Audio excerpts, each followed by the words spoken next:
ஆண்டவராகிய இயேசு கிறிஸ்துவின் நாமத்தில் இந்த நல்ல ஜெப வேளைக்கு உங்களை அன்போடு நான் வாழ்த்தி வரவிருக்கிறேன்.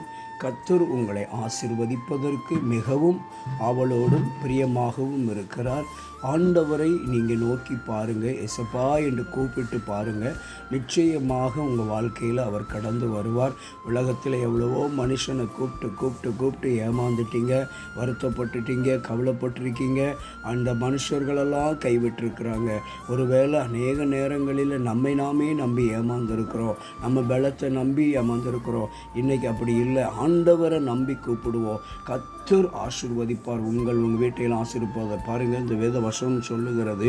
2 சாமுவேலின் புஸ்தகம் 7வது அதிகாரத்தில் 29வது வசனம், தேவரீர் உம்முடைய ஆசீர்வாதத்தினாலே உமது அடியானின் வீடு என்றென்றைக்கும் ஆசீர்வதிக்கப்பட்டிருப்பதாக என்று எழுதப்பட்டிருக்கிற இந்த வேத வசனத்தின்படி நிச்சயமாக உங்களை, உங்கள் வீட்டையும் வீட்டாரையும் ஆசீர்வதிப்பார் என்று சொல்லி நான் சுவாசிக்கிறேன்.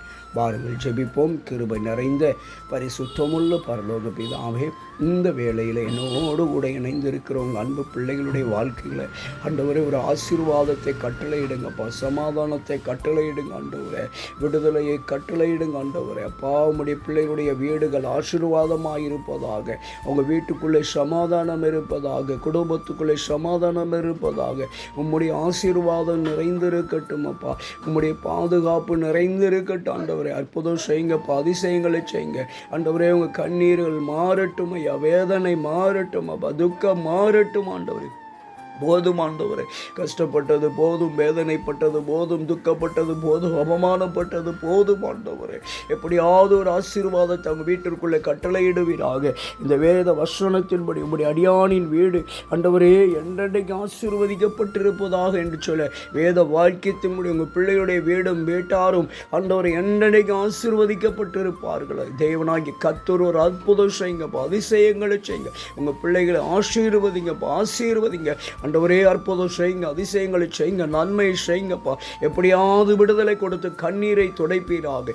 இயேசுவின் நாமத்திலே ஜெபிக்கிறோம் நல்ல பிதாவே, ஆமென். கர்த்தர் நிச்சயமாக உங்களை ஆசீர்வதிப்பார், உங்கள் வீட்டை ஆசீர்வதிப்பார், உங்கள் வீட்டாரை ஆசீர்வதிப்பார். அவருடைய ஆசீர்வாதமும் சமாதானமும் நிச்சயமாக உங்களுக்கு குறையில்லாமல் கிடைக்கும் என்று நான் விசுவாசிக்கிறேன். நிச்சயமாய் கர்த்தர் பெரிய காரியங்களை செய்வார். God bless you.